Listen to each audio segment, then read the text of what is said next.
Well, hello and welcome to Reanimated. This is episode 314. My name is Stuart. I'm on the coast, the recently tsunamied coast of California.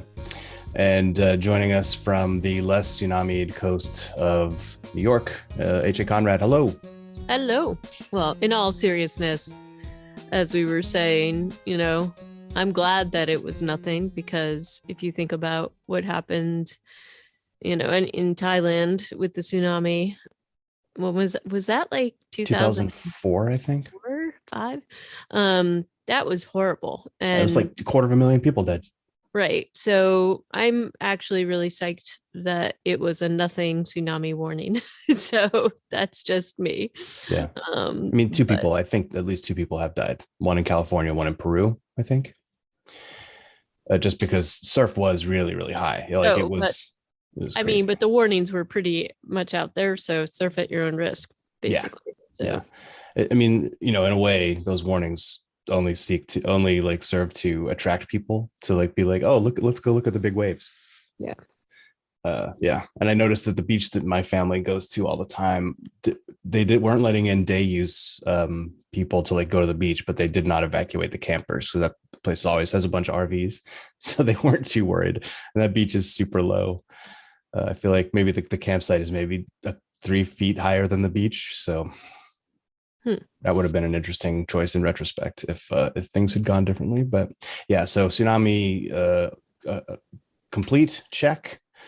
As people were texting me yesterday, who had that on their end of the world bingo card. Nice. But yeah, what apocalyptic things are happening in New York? I mean, not really. The cream cheese is back. So was it gone? Where'd it go? So there was this weird thing over the holidays where there was supposedly a cream cheese shortage, but I think mainly for the sort of big bagel shops that order the huge pallets. Again, I think it was a supply chain issue and they couldn't get some of the ingredients for it or something. And the cheesecake, like Junior's Cheesecake and all those places were and the cream and the bagel places were losing their minds. And then suddenly the cream cheese was all back. So that was, but it never really actually went away. So I don't know if that was just some interesting marketing, or I don't know. Arguably worse than a tsunami. It's definitely, not on the level of tsunami. And here the Omicron has supposedly peaked. But it's interesting because everybody keeps making a big deal about that, but the level is still really high. So maybe it has peaked, but it's still a pretty high number. So trying to sort of wade through that, and that's about all that's going on here. How anything else other than tsunami or non-tsunamis out there? Yeah, Omicron is obviously just the one more slap in the face from COVID as we try to drag ourselves out of it. We're just waiting to get it from school. Our kids are probably going to bring it home, and I'm part of me is like, you know what, maybe I should just hope that it happens sooner rather than later, because all this waiting is getting really old. So I guess we'll just have to see what happens. But not a ton this week in terms of news items, which is a little bit unusual, honestly. It's a lot of people reacting to All of Us Are Dead. Apparently that's making a splash. And so we're super psyched to see it, but it's still 2 weeks away. Mm-hmm. And otherwise it's kind of some video game news, because Dying Light 2 is coming out soon. And that was, I don't know if you remember Dying Light 1, HA. I think I made you watch some videos of it, and it was parkour and zombies and a day-night cycle where at nighttime things got way worse for you as a player. But yeah, so the second iteration of that game is coming out, and I feel like it's been, I don't know, a good 4 years since the first one. So I'm going to pick it up. It'll be interesting to see. And another video game that's been getting a lot of play recently is Project Zomboid, because they did a big update that lets you play multiplayer. So now you can it's like a isometric zombie survival game where you you can like, yeah, you kill zombies, you clear out compounds, you grow crops and stuff, and it can be pretty fun, but it's also pretty unforgiving, at least in my playthroughs of it. I've never made that much progress. Hmm. But yeah, so those are two games that have been making a lot of headlines lately, but nothing that we need to wax on about too long. Instead, we are here today to talk about Night of the Creeps, 1986 film by Fred Dekker, and starring some familiar faces from the 80s, uh, and some less familiar, or some who have gone on to become, yeah, not huge stars, I guess. So HA, did you want to first of all, this came across our podcast last week as part of a list of like funny zombie movies that won't melt your brain, I think, from Tor.com, of all weird places to get a list of zombie films. Um, so my first question to you of for our recap is, did you laugh during this film at any point? There was one scene that I laughed a lot at, during, and I'll get into that in a second. But it occurred to me that we had talked about at least the reference of this film in Slither, because it Okay. had a lot of references to this film. Um, and some, kind of callbacks. But the scene that I laughed the hardest during, which I think had to be intentional, was the confession of Detective Cameron to uh Spanky, as he calls him, who's the character played by um Jason Michael, Lively. sorry, Jason Lively, where he is confessing to murdering the axe murderer that murdered his high ex school ex sweetheart. girlfriend. And the thing about that scene that is so funny is that Jason Lively's character is just like, yeah, are you sure you want to tell me this? And then he's like sort of trying to get out of it. But the scene just goes on forever, Yeah. where it just gets like more and more weird and strange. And, I mean, isn't and Chris a minor also? And this detective has invited him home to drink whiskey with him. Like yeah, nothing, so there's nothing is right definitely about like this. a very funny vibe with this particular confessional. Um, so that scene I did laugh out loud for. I would say the only scene where I actually chuckled or guffawed was when that same actor, Tom Atkins, as Ray Cameron, Mhm. says the line that's on the poster. The Oh good yeah, news that was a is, good one yeah, too. the Yep. good news is your dates are here. The bad news is they're dead. And I was like, okay, yeah, like nice. All right. So there were a couple of laughs, but I don't know that this was. I mean, I think in reading like the X-ray behind the scenes trivia, I think they tried to make it funnier than I think that maybe it was. But there was some pretty laughable special effects here, especially all the fishing wire that I was able to see. I don't know about Oh you. no. I mean, it was but this is very much, I mean, and they even call it out in almost in the very beginning. But it's deliberately supposed to be like a B cheesy horror film. Hmm. And they even call out like Plan 9 for outer space, which Yeah. is like the infamous Ed Wood film that just was incredibly weird and a flop and strange. And so I think that they were certainly trying to do like some call outs with that. And then there was like a lot of in jokes. So like all these people were named after very famous horror writers, directors. So we have Romero and Carpenter and Landis, etc.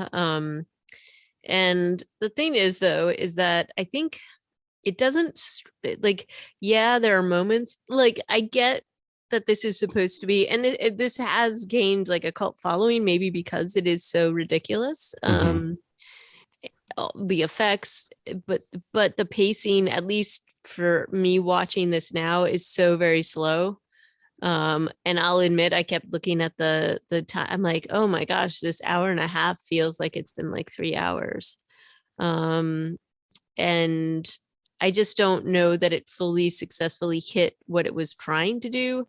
And all I could, if you think about sort of like speaking of John Landis, like American Werewolf in London, to me that hits all the right it hits the right moments and tone if you're going for that kind of B horror film feel.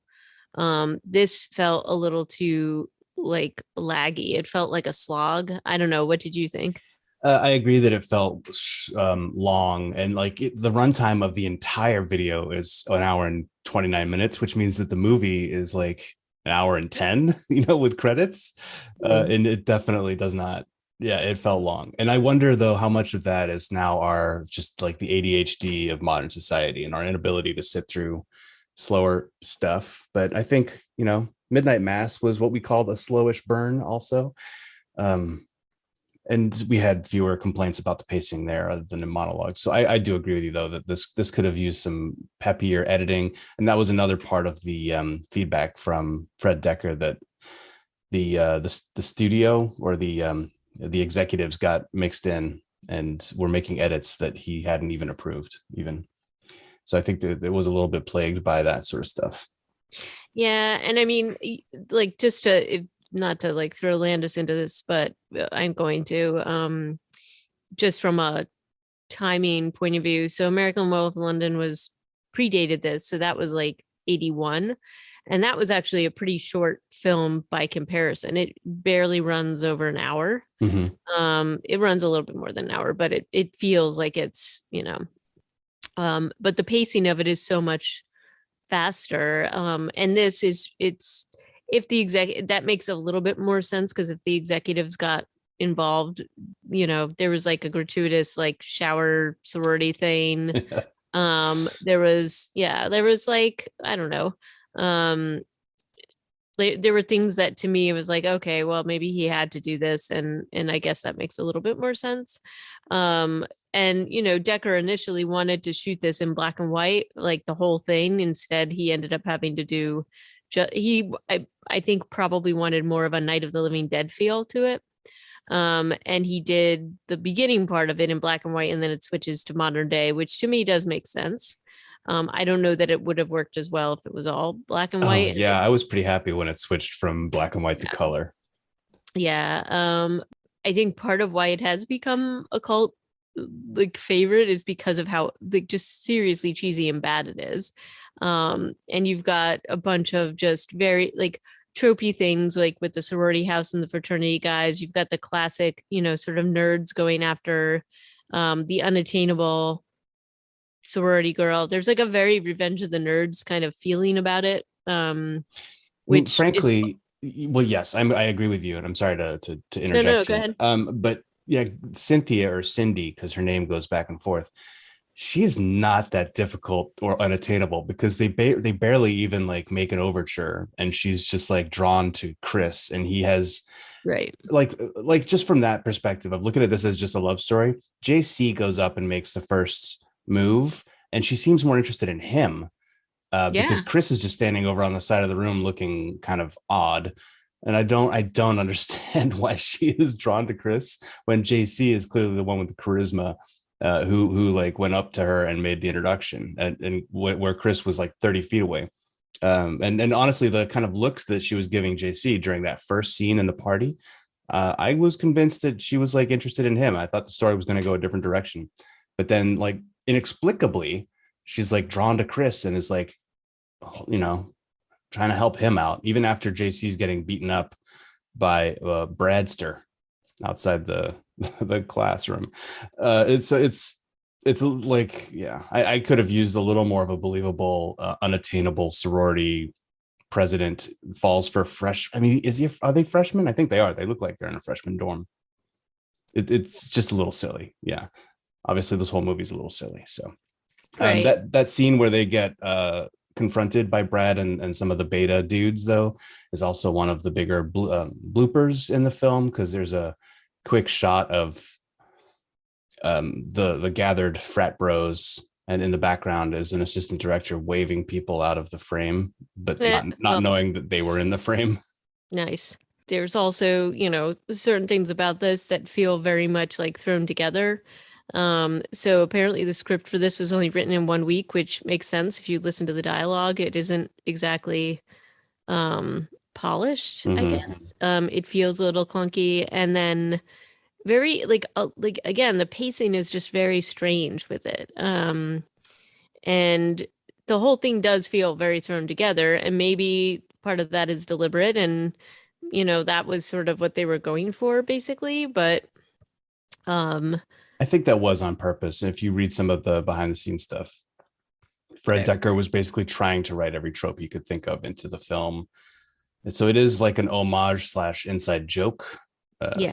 But I don't, like I said, I didn't think that it was all that funny. We've had funnier versions of films like this. I think even Well, Slither had better true. laughs. And I mean, Sliver was a callback to this, but certainly moved along a little bit better.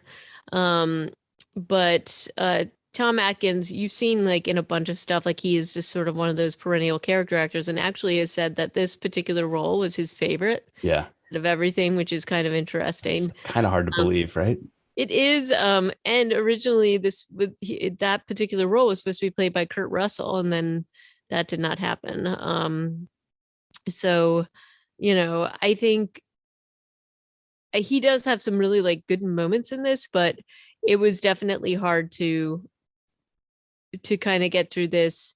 And this is certainly, I think you could be correct. I mean, maybe this is part of just we're used to faster paced things, but as I said, like I just think other things have held up a little bit better than this. And I feel like tour.com has a lot to answer for here. Certainly in terms of like delivering on laughs. Yeah. Another Tom Atkins reference here, or not, yeah, is that 2 years later he did Maniac Cop, which we've talked about his role in that. I'm pretty sure he was the love interest, older cop for like the first half of the movie. Hmm. He had a pretty weird role in that film where he like dies halfway through, but he's like the lead until Bruce Campbell's takes over the lead. Remember that? It was kind of weird. Oh yeah, yeah, yeah. Movies in the 80s had just like they hadn't quite figured out Strange. their screenplays yet, maybe. So that was pretty funny. Like he's been in a lot of good horror, or he's been in a lot of horror, including Halloween 2 or 3, and other films like that. So he does bring a certain overwrought scenery chewing thing to the screen. His insistence on saying "thrill me" every time he answers the phone is kind of funny. Yeah. The coroner always eating a sandwich everywhere he goes is also kind of funny, but I feel like they could have just done a little more with it. Yeah. I did, some of the sort of like the moments with some of the zombies, especially like the frat house zombies, like that bus thing. I did find some of that very funny as they're like crawling out of the bus, and the one guy that like, somehow managed to crawl all the way to the sorority house. And he's just like crawling on the lawn, like very, very slowly. Like some of that stuff is pretty good. And one of those Um, zombies, I think, is Greg Nicotero. yeah. He's credited as an extra who plays a zombie, but I couldn't pick him out because honestly, it's 1986. It's like a year after he did Day of the Dead, and I was trying to find him in crowd scenes, and then when I saw that he was a zombie, I was just like, oh, there's no way, because the but makeup was actually decent on the zombies. yeah, it was all right. And then another piece of this that it just was a little unusual to see is to have a disabled main character in the Mhm. way that JC is he's really out there. And then I'll admit, like I didn't like they have this whole they make a big deal of the fact that JC confesses his love to Chris in the tape, but I just thought they were really close friends. I mean, I picked up on it, but it wasn't as overt as it probably would be if you were to make this now. Is that being called out in the notes as like an actual like a romantic love interest? Yeah, like it was supposed to be that he was confessing his love, and I was just like, oh, they're just like super tight friends. Like I didn't pick up on that theme because to me it was very subtle. Like so I didn't realize that until I read more of the reviews of this. But that is a pretty breakthrough storyline to have. Certainly And having a character with a disability in a film in the 80s and not really make a big deal about disability is a big deal right there. right. And then to also have him be like confessing his love and being, like that it was a very different thing to see. And this is like 1986, and not do it and not play it up in like a really negative way. Yeah. So that was something I was like, oh, that's interesting. Another But interesting note about that scene where he's like where they're playing the recording back to Chris as he's sitting in his dorm room is apparently Jason Lively was such a goof, I guess, that they had to get him to play the scene seriously. I guess they had to put up pictures of atrocities all around the set. And so he's like looking at a picture of Auschwitz or something while he's listening so that his facial expression would not oh become no. too lighthearted. Like to me, that is just, I mean, I guess those are the tricks you got to do when your actors can't act. Is Right. that because how hard is it to just look aggrieved, in a 30-second recording? Well, and that's the thing, is that Jason Lively, I think the only thing that I have ever seen him in was National Lampoon's European Vacation. He was the new Rusty, because he was the replacement Rusty, I guess. On European Vacation. But he does look a little bit like Anthony Michael He's Hall. got a little bit of Anthony Michael Hall, more so in this than he did actually in European Vacation. But that's all I had seen him in, and now apparently he is, he works for like a computer IT company, and also has um he is the owner and operator of Jimmy Crack Corn, a mobile roasted corn business. Oh, So, in addition to being Blake Lively's half brother. So, um, and then apparently he was in more recently, something called Hickok, which I've not seen, which is about Wild Bill Hickok. So that's more recent. But with Luke Hemsworth and Chris Christopherson. Yeah. Good grief.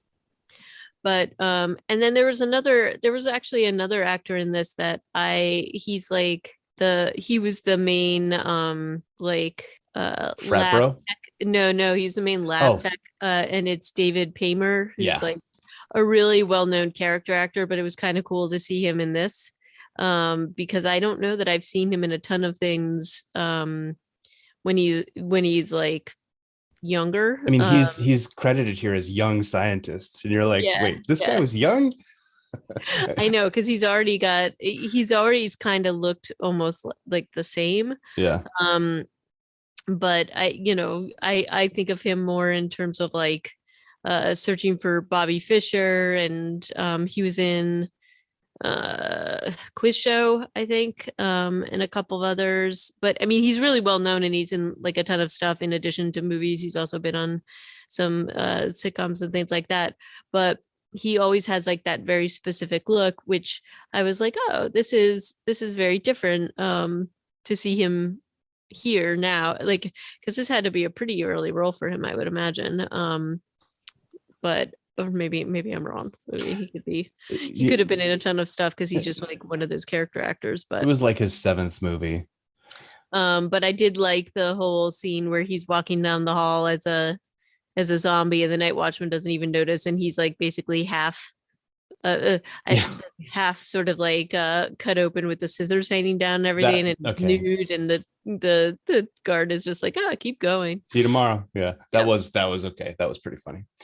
But yeah, it was cool to see him and another actor who shows up as like the armorer at the police station, Dick Miller, very, very famous, very recognizable, has been in a million things too, but older, so like dating back to the 50s. He's been in like, I don't know, 4 movies a year. Oh yeah, no, he was definitely like this omnipresent person. He actually only just died like a couple years ago, right? Like 2019, I think. Yeah. And that was like the other thing, is that he like was in a bunch of films that were produced by Roger Corman, and Corman is also called out in this as like Corman College and something like that. But no, I mean, I was really excited to see him. He looks so young in this. So I don't know. It was, and he always kind of plays that guy though, right? Like a New Yorker. Yeah. Bit of a tough guy. Yeah. But it was, yeah. So they had like a great cast for this. It- But yeah. he's also, I mean, obviously if he was working with Corman, there's a lot of like the B movie stuff that you would be in, but he was in the Amazon Women on the Moon and that kind of thing.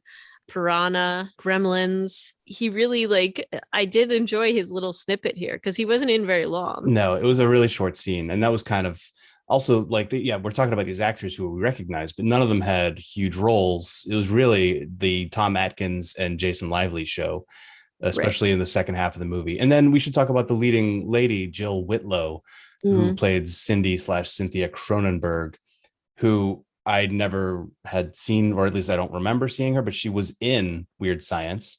Yep. She was in Porky's, which gives you kind of the idea of the sort of movies that she ended up doing. She didn't have a huge career, Hollywood Monster and things along these lines. So I think she was a scream queen. She's sweet. She's cute. She does a good job in this role, I would say, except for I don't really think that the script made it so that I would think that she and Chris would want to she would want to get together with Chris. He doesn't really have a lot to his character that seems that interesting. No, and he's very, I mean, he's just kind of bland. Yeah. And so you kind of want that character to be likable and want the people to end up together. And again, this is why she had a lot more chemistry with JC. That's what I'm And saying. I'll admit that's where I thought it was going. I definitely didn't pick up on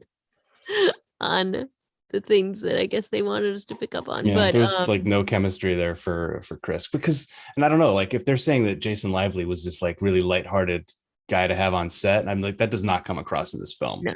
He is just kind of And a sad sack. yeah, and even just like with her character, she didn't have a ton to go on. She's like very soft spoken. She's definitely just playing that particular like sorority girl thing. They have her dressed in white all the time. And then, the only time where she really gets to kind of do anything fun is with the flamethrower. And then just to hop back to the armor, the fact that they have a Oh, flamethrower is pretty funny. ridiculous. Um, Yeah.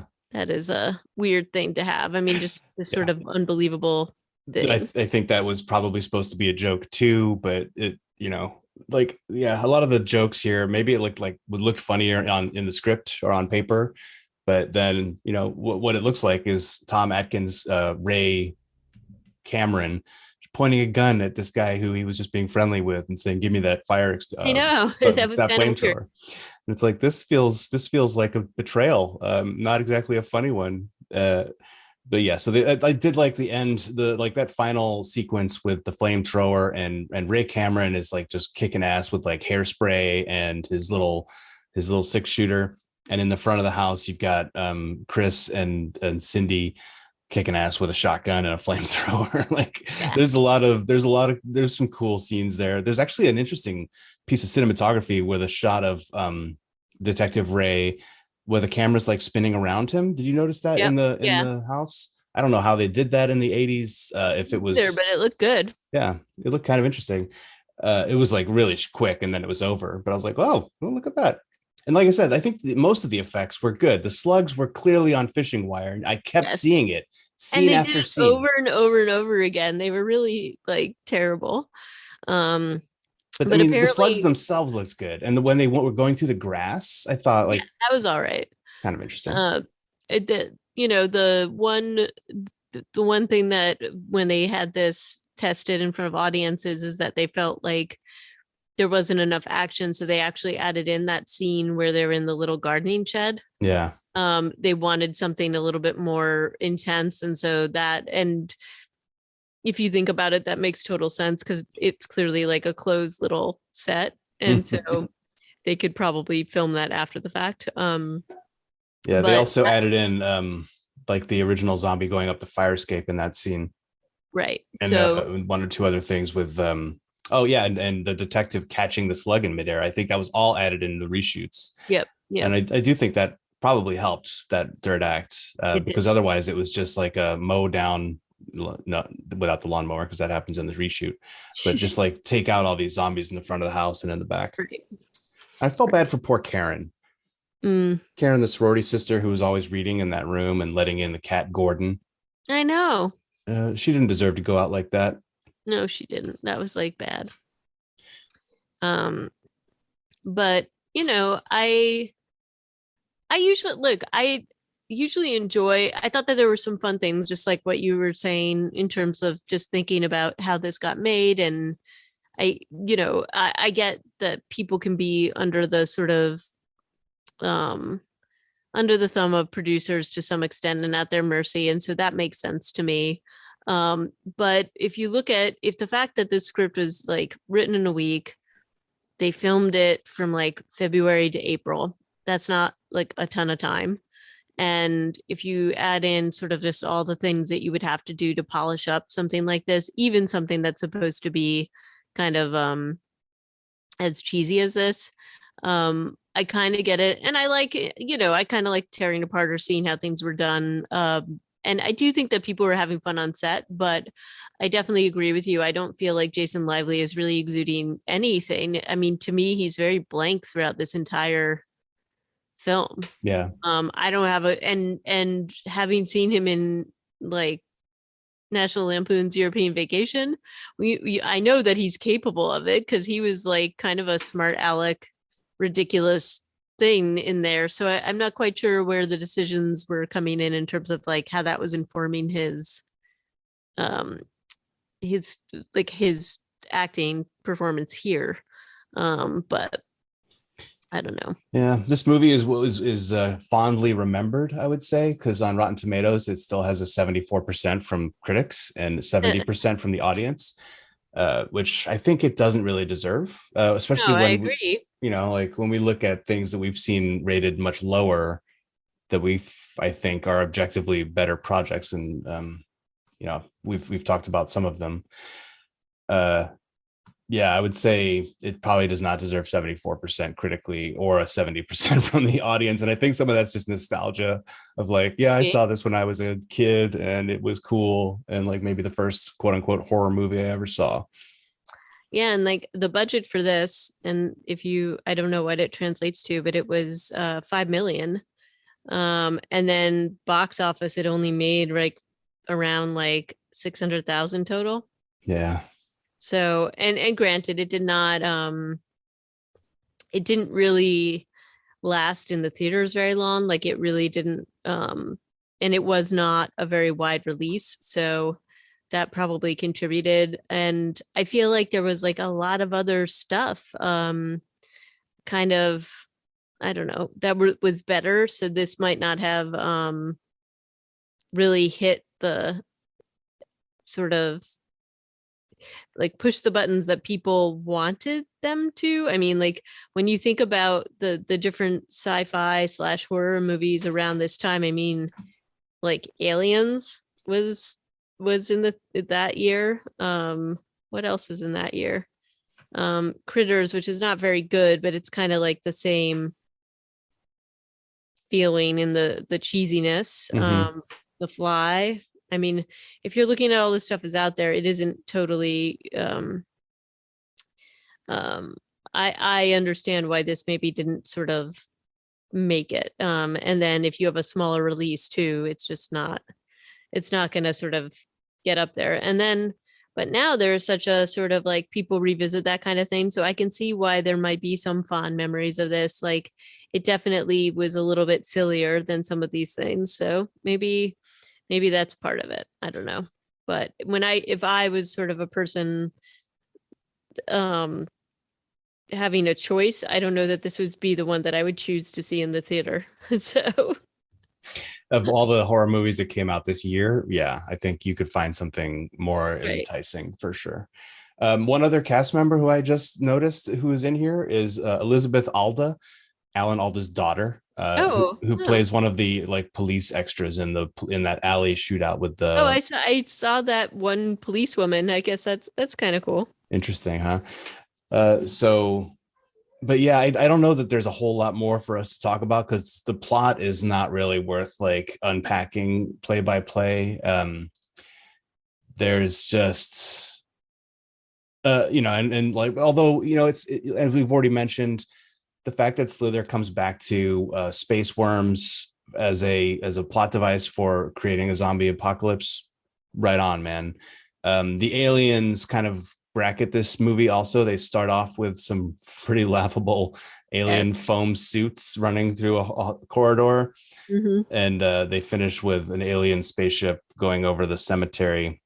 Um, so yeah, I like aliens and zombies. I think that's a good two great tastes that taste great together.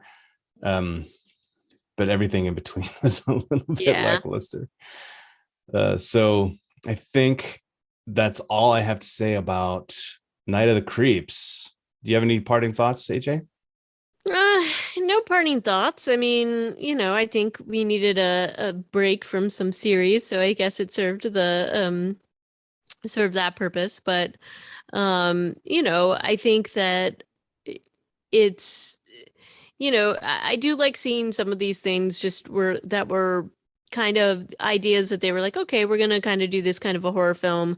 I just feel like we've built on that, and in this case, even though they do call back, Slither calls back to this, I feel like Slither did a much more successful job, for a variety of reasons, and number one is that the script and the sort of like plot and the pacing of Slither was a lot faster. But then again, they had a bigger budget and they also had so many, like, the ability to do such better effects than they did at this point. So a little Arguably, bit of, they had better performances from their actors I would also. say that too. And what a great cast Slither Yeah. had. But I can see, the I can see the effort. So I don't want to totally pan this in a bad way. But it's sort of like I don't know that this is like so bad it's good. To me, it's like not quite there. I don't know. Mhm. So I enjoyed it more than I have other things. Like it wasn't completely unwatchable. I just think it could have been at least a half an hour shorter. Yeah. Well, half an hour. I mean, yeah, maybe. I'm Or if exaggerating, they had but just pepped up some of these scenes a little more in the in the interceding scenes. So yeah, I think we're gonna leave Night of the Creeps here, and I think we're gonna pick up next week with some Resident Evil, the Raccoon City film that came out not too long ago. And HA, I wanted to just bring up quickly. I don't know if you've seen it, but I know you've read the book. But Station 11 had its last yeah. episode air not too long ago. And have you finished the series, or have you watched it? I haven't I actually have a deal with a friend of mine and we're supposed to watch it sort of together. A friend of mine actually recommended this book but gave the disclaimer because I started to read this during the pandemic, and it is like a pandemic based storyline. I do understand that they've changed some of the plot to this, so I'm curious to see what they've changed. But the cast looks amazing. And it really like it's got Lori Petty and Himesh Patel in it. So I'm really kind of excited to see this. And the book itself is really good. Um, like production wise, at least at the outset, it looks really well done. So have you finished watching the series? Yeah, I did. And it's a really good series. I mean, it's a great 8 episode, limited run series that'll make you think differently about art, um, and about, end of the world stuff, because ultimately it's a great story about an interesting group of people during an apocalypse, and it's not about the apocalypse necessarily. That's Right. And the book, I mean, that's the thing. And I think that the things that make it hard to read this book during a pandemic, and that this is, and spoilers for people who haven't read the book. So don't listen to me if you want to read the book or see the series. But basically, the plot of this is that the pandemic in this particular storyline wipes out like something like 99% of the planet. So of the population of the planet. So you're talking like very few people left around the world. And I am curious to see what they do with the storyline because at least in the book, there's like a few different story arcs in different parts of the world. Mhm. They're all connected, but they are with like different people. And it is a really cool book. So if you haven't read it, definitely do so. It's really well done. And especially if you could deal with, reading it during a pandemic. So I'm curious to see what they've done with the storyline here in the series because it's but I know that they probably had to because you have there's so many different it's a pretty like broad cast of characters. So if you don't winnow down some of it, you're not going to be able to tell everything well. So my Yeah, guess yeah. is that they combine some things, but My understanding is they did make some changes. They added some stuff, maybe cut some stuff out. But like you were talking about with that cast, I mean, Mackenzie Davis plays one of the characters, and she's fantastic. There's an amazing child actor in this show called Matilda Lawler who plays Mackenzie Davis's younger self, and she is honestly like the best acting I've seen from a kid. Just like, and she like evolves, man. Like sometimes in some scenes she looks like she's really little, and in some scenes she acts like she's a teenager. And I'm Hmm. just like, how did they do this with the same person? Totally cool. And like you said, Lori Petty, Gael Garcia Bernal, David Cross is in this. So they find some great cast members. Anyway, so I do recommend seeing it. It has no zombies in it, so don't get your hopes up for Oh, that. you know who else is in this is Daniel Zavato Yeah. from Fear the Walking Dead. Wait, So Fear the Walking Dead. yeah, Oh, who's he in Fear the Walking Dead? isn't he Daniel Zavato? Isn't he Jack? Am I wrong? Fear the Walking Dead. Jack. Wait, he was the guy on the radio who lured Alicia. Yeah. He doesn't look anything like that guy in this. I did not recognize him. Fantastic. So another, He's amazing in this too. I shouldn't. I mean, everybody. There was no like performance that I was like, oh, that kind of sucked. It was just really good. So yeah, HA, I'd say get on it, watch that series. It's fun, and I would recommend it to anybody else too. All right. So I'm gonna get on that, and then we can talk about it maybe as a postscript to our show, as opposed to fully reviewing it. Yeah, But I'm there's excited to no watch it. zombies, but yeah. Cool. Okay.